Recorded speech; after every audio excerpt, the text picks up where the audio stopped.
Hi friends, welcome back to Extraordinary Connection. My name is Dillon and I'm the pastor here at Manchester United Methodist Church. Friends, have you heard? The cicadas are coming.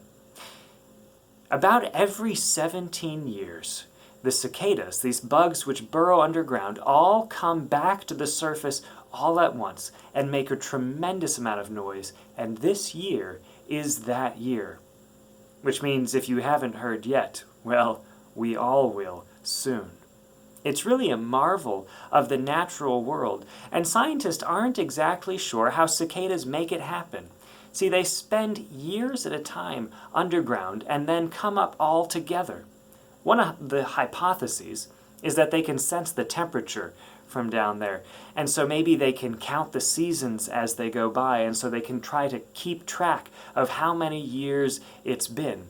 But interestingly, not all of the cicadas get it right. Some of them show up a year too early or a year too late. And how tragic is that? For there to be this one big, world-changing, exceptional, extraordinary event, and to show up too late and miss it entirely.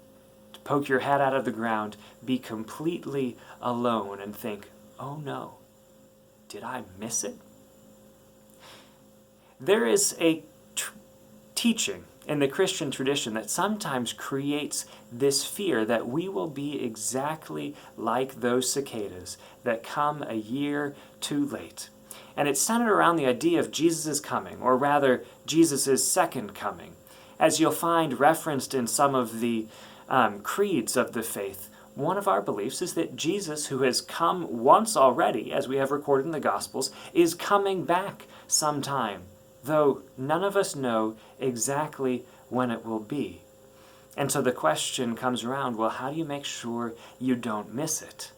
And there's this sense in the Scriptures in the New Testament about it that we have to be ready when it comes, that we don't want to miss it. There's any number of Scriptures to pull from. Today I'm going to pull from 2 Peter. This is 2 Peter chapter 3, just verse 10 to start, because it really captures this sense well.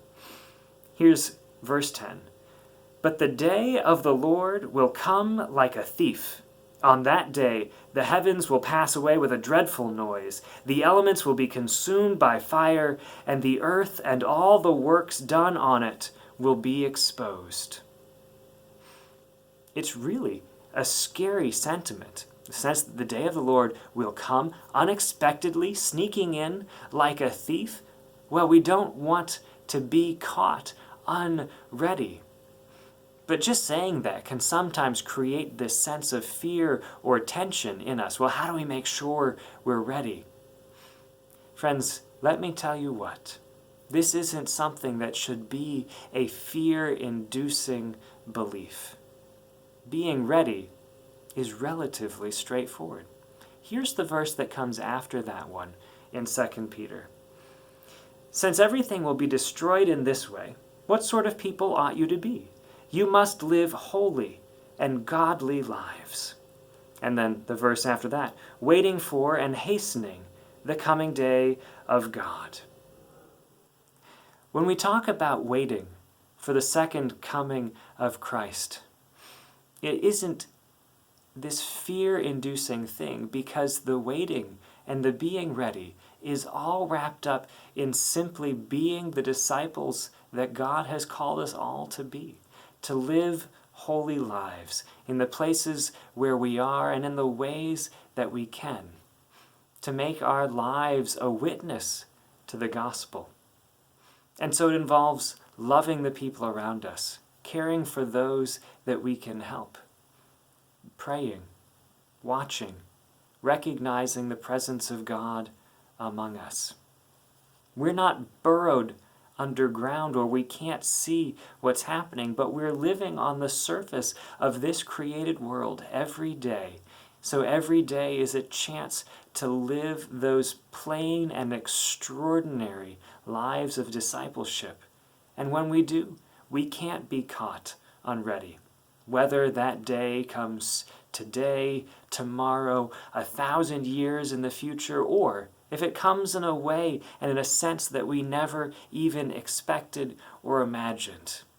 There's so many ways that we can get wrapped up in fear around this second coming of the Lord, when really the emphasis on this teaching every time in the Scriptures is simply to draw us back into the present day and invite us to live the lives that we know God has called us to live. So do not fear. Do not burrow underground like a cicada, but know that our task today is the same as it is every day, to live holy and godly lives. Friends, may we do just that. Go in peace. Amen.